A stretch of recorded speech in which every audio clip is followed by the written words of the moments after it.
Hello दोस्तों, आपको हमारी YouTube चैनल पर स्वागत है। आज हम सुनाने वाले हैं मुंशी प्रेमचंद की कहानी गैरत की कटार। कितनी अफसोसनाक, कितनी दर्द भरी बात है कि वही औरत जो कभी हमारे पहलू में बसती थी, उसी के पहलू में चुभने के लिए हमारा तेज खंजर बेचैन हो रहा है।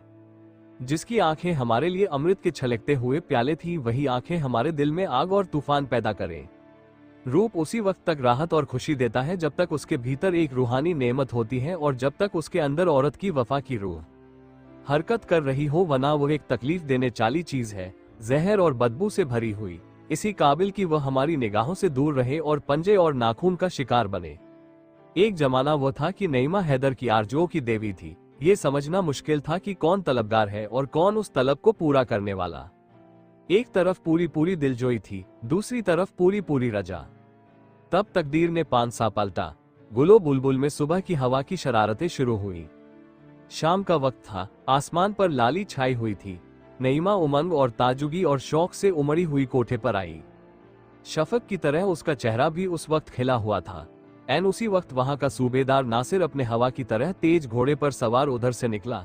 ऊपर निगाह उठी तो हुस्न का करिश्मा नजर आया कि जैसे चांद शफक के हौज में नहाकर निकला है। तेज निगाह जिगर के पार हुई, कलेजा थाम कर रह गया। अपने महल को लौटा, अधमरा टूटा हुआ। मुसाहबों ने हकीम की तलाश की और तब राह रास्म पैदा हुई। फिर इश्क की दुश्वार मंजिलों तय हुई। वफा और हया ने बहुत बेरुखी दिखाए, मगर मोहब्बत के शिकवे और इश्क की कुफ्र तोड़ने वाली धमकियां आखिर जीती। अस्मत का खलाना लुट गया। उसके बाद वही हुआ जो हो सकता था। एक तरफ से बदगुमानी, दूसरी तरफ से बनावट और मक्कारी, मनमुटाव की नौबत आई। फिर एक दूसरे के दिल को चोट पहुंचाना शुरू हुआ, यहाँ तक कि दिलों में मैल पड़ गई। एक दूसरे के खून के प्यासे हो गए। नईमा ने नासिर की मोहब्बत की गोद में पनाह ली और आज 1 महीने की बेचैन इंतजारी के बाद हैदर अपने जज्बात के साथ नंगी तलवार पहलू में छिपाए अपने जिगर के भड़कते हुए शोलों को नईमा के खून से बुझाने के लिए आया हुआ है। आधी रात का वक्त था और अंधेरी रात थी। जिस तरह आसमान के हर मिसरा में हुस्न के सितारे जगमगा रहे थे, उसी तरह नासिर का हरम भी हुस्न के दीपों से रोशन था। नासिर 1 हफ्ते से किसी मोर्चे पर गया हुआ है, इसलिए दरबान गाफिल है। उन्होंने हैदर को देखा, मगर उनके मुंह सोने चांदी से बंद थे। ख्वाजासराओं की निगाह पड़ी, लेकिन वो पहले ही एहसान के बोझ से दब चुके थे। ख्वासों और कनीजों ने भी मतलब भरी निगाहों से उसका स्वागत किया और हैदर बदला लेने के नशे में गुनहगार नईमा के सोने के कमरे में जा पहुंचा, जहां की हवा संदल और गुलाब से बसी हुई थी।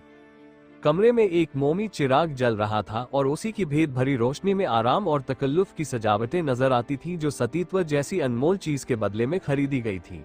वहीं वैभव और ऐश्वर्य की गोद में लेटी हुई नईमा सो रही थी।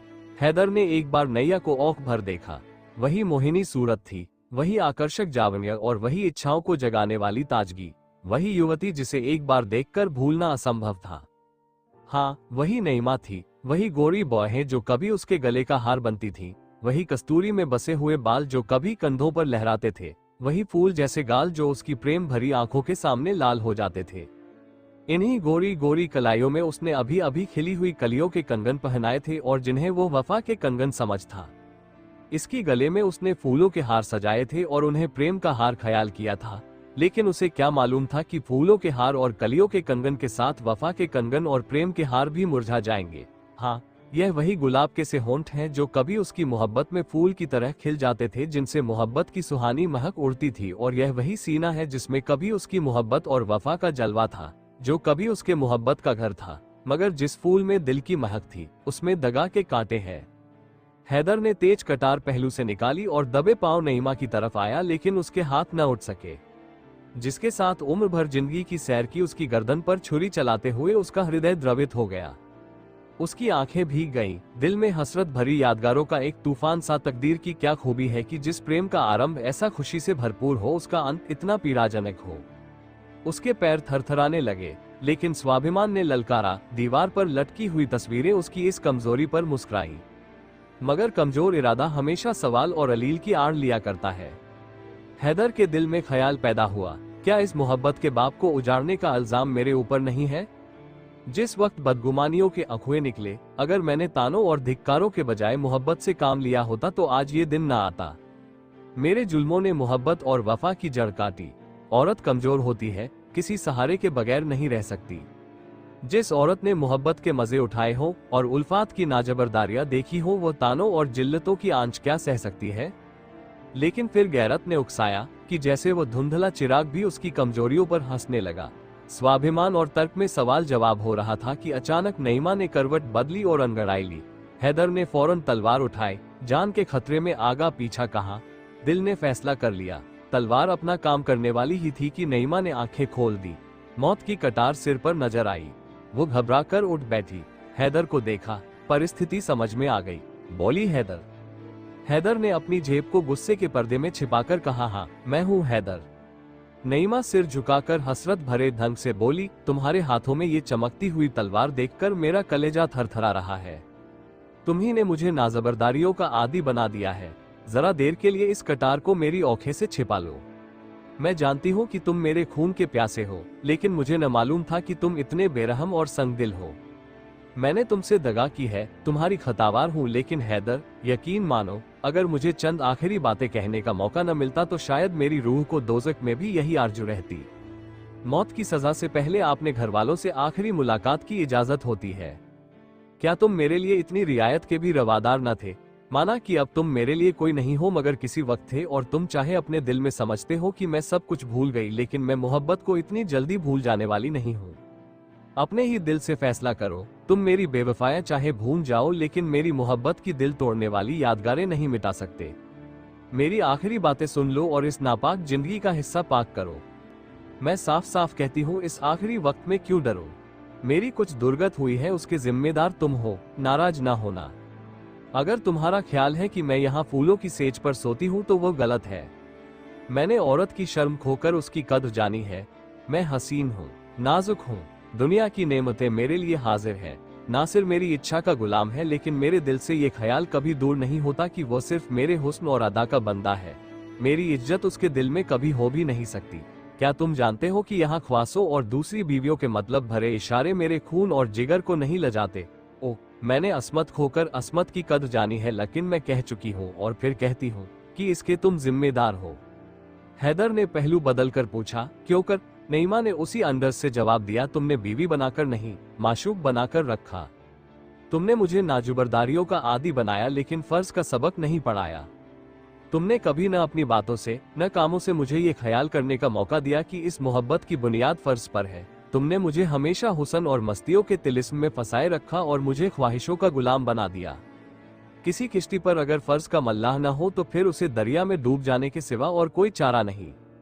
लेकिन अब बातों से क्या हासिल? अब तो तुम्हारी गैरत की कटार मेरे खून की प्यासी है और ये लो मेरा सिर उसके सामने झुका हुआ है। हाँ, मेरी एक आखिरी तमन्ना है, अगर तुम्हारी इजाजत पाऊं तो कहूं। ये कहते कहते नईमा की आंखों में आंसुओं की बाढ़ आ गई और हैदर की गैरत उसके सामने ठहर न सकी। उदास स्वर में बोला, क्या कहती हो? नईमा ने कहा, अच्छा इजाजत दी है तो इनकार न करना। मुझे एक बार फिर उन अच्छे दिनों की याद ताजा कर लेने दो जब मौत की कटार नहीं, मोहब्बत के तीर जिगर को छेदा करते थे। एक बार फिर मुझे अपनी मोहब्बत की बाहों में ले लो। मेरी आखिरी विनती है, एक बार फिर अपने हाथों को मेरी गर्दन का हार बना दो। भूल जाओ कि मैंने तुम्हारे साथ दगा की है, भूल जाओ कि यह जिस्म गंदा और नापाक है। मुझे मोहब्बत से गले लगा लो और यह मुझे दे दो। तुम्हारे हाथों में यह अच्छी नहीं मालूम होती, तुम्हारे हाथ मेरे ऊपर न उठेंगे। देखो कि एक कमजोर औरत किस तरह गैरत की कटार को अपने जिगर में रख लेती है। ये कहकर नईमा ने हैदर के कमजोर हाथों से वो चमकती हुई तलवार छीन ली और उसके सीने से लिपट गई। हैदर झिझका, लेकिन वो सिर्फ ऊपरी झिझक थी। अभिमान और प्रतिशोध भावना की दीवार टूट गई। दोनों आलिंगन पाश में बंध गए और दोनों की आंखें उमड़ आईं। नईमा के चेहरे पर एक सुहानी प्राणदायिनी मुस्कुराहट दिखाई दी और मतवाली आंखों में खुशी की लाली झलकने लगी। बोली, आज कैसा मुबारक दिन है कि दिल की सब आरजुएं पूरी होती हैं, लेकिन ये कमबख्त आरजुएं कभी पूरी नहीं होती। इस सीने से लिपटकर मोहब्बत की शराब के बगैर नहीं रहा जाता। तुमने मुझे कितनी बार प्रेम के प्याले हैं, उस सुराही और उस प्याले की याद नहीं भूलती। आज एक बार फिर उल्फत की शराब के दौर चलने दो, मौत की शराब से पहले उल्फत की शराब पिला दो। एक बार फिर मेरे हाथों से प्याला ले लो, मेरी तरफ उन्हीं प्यार की निगाहों से दंक कर जो कभी आंखों से न उतरती थी, पी जाओ। मरती हूं तो खुशी से मरूं। नईमा ने अगर सतीत्व खोकर सतीत्व का मूल्य जाना था, तो हैदर ने भी प्रेम खोकर प्रेम का मूल्य जाना था। उस पर इस समय एक मधोशी छाई हुई थी, लज्जा और याचना और झुका हुआ सिर। ये गुस्से और प्रतिशोध के जानी दुश्मन है और एक गौरत के नाजुक हाथों में तो उनकी काट तेज तलवार को मात कर देती है। अंगूरी शराब के दौर चले और हैदर ने मस्त होकर प्याले पर प्याले खाली करने शुरू किए। उसके जी में बार बार आता था कि नईमा के पैरों पर सिर रख दूं और उस उजड़े हुए आशियाने को आदाब कर दूं। फिर मस्ती की कैफियत पैदा हुई और अपनी बातों पर और अपने कामों पर उसे अख्तियार न रहा। वह रोया, गिड़गिड़ाया, मिन्नतें की, यहाँ तक कि उन दगा के प्यालों ने उसका सिर झुका दिया। हैदर कई घंटे तक बेसुध पड़ा रहा। वो चौंका तो रात बहुत कम बाकी रह गई थी। उसने उठना चाहा लेकिन उसके हाथ पैर रेशम की डोरियों से मजबूत बंधे हुए थे। उसने भौचक होकर इधर उधर देखा। नईमा उसके सामने वही तेज कटार लिए खड़ी थी। उसके चेहरे पर एक कातिलों जैसी मुस्कुराहट की लाली थी। फर्जी माशूक के खूनीपन और खंजरबाजी के तराने वो बहुत बार गा चुका था, मगर इस वक्त उसे इस नजारे से शायराना लुत्फ उठाने का जीवट न था। जान का खतरा नशे के लिए तुर्शी से ज्यादा कातिल है, घबराकर बोला नईम। नईमा ने लहजे में कहा, हाँ मैं हूँ नईमा। हैदर गुस्से से बोला, क्या फिर दगा का वार किया? नईमा ने जवाब दिया, जब वह मर्द जिसे खुदा ने बहादुरी और कुव्वत का हौसला दिया है दगा का वार करता है तो उसे मुझसे ये सवाल करने का कोई हक नहीं। दगा और फरेब औरतों के हथियार हैं क्योंकि औरत कमजोर होती है। लेकिन तुमको मालूम हो गया कि औरत के नाजुक हाथों में ये हथियार कैसी काट करते हैं। ये देखो, यह आबदार शमशीर है जिसे तुम गैरत की कटार कहते थे। अब वो गैरत की कटार मेरे जिगर में नहीं, तुम्हारे जिगर में चुभेगी। हैदर, इंसान थोड़ा खोकर बहुत कुछ सीखता है। तुमने इज्जत और आबरू सब कुछ खोकर भी कुछ न सीखा। तुम मर्द थे, नासिर से तुम्हारी होड़ थी। तुम्हें उसके मुकाबले में अपनी तलवार के जौहर दिखाना था, लेकिन तुमने निराला धन अख्तियार किया और एक बेकस और पर दगा का वार करना चाहा और अब तुम उसी औरत के समाने बिना हाथ पैर के पड़े हुए हो। तुम्हारी जान बिल्कुल मेरी मुट्ठी में है। मैं एक लम्हे में उसे मसल सकती हूँ और अगर मैं ऐसा करूँ तो तुम्हें मेरा शुक्रगुजार होना चाहिए, क्योंकि एक मर्द के लिए गैरत की मौत बेगैरती की जिंदगी से अच्छी है। लेकिन मैं तुम्हारे ऊपर रहम करूंगी। मैं तुम्हारे साथ फयाजी का बर्ताव करूंगी क्योंकि तुम गैरत की मौत पाने के हकदार नहीं हो। जो गैरत चंद मीठी बातों और एक प्याला शराब के हाथों बिक जाए वो असली गैरत नहीं है। हैदर, तुम कितने बेवकूफ हो। क्या तुम इतना भी नहीं समझते कि जिस औरत ने अपनी असमत जैसी अनमोल चीज देकर यह ऐश और तकल्लुफ पाया वह जिंदा रहकर इन नेमतों का सुख जूटना चाहती है। जब तुम सब कुछ खोकर जिंदगी से तंग नहीं हो तो मैं कुछ पाकर क्यों मौत की ख्वाहिश करूं। अब रात बहुत कम रह गई है, यहाँ से जान लेकर भागो, वरना मेरी सिफारिश भी तुम्हें नासिर के गुस्से की आग से रन बचा सकेगी। तुम्हारी यह गैरत की कटार मेरे कब्जे में रहेगी और तुम्हें याद दिलाती रहेगी कि तुमने इज्जत के साथ गैरत भी खो दी।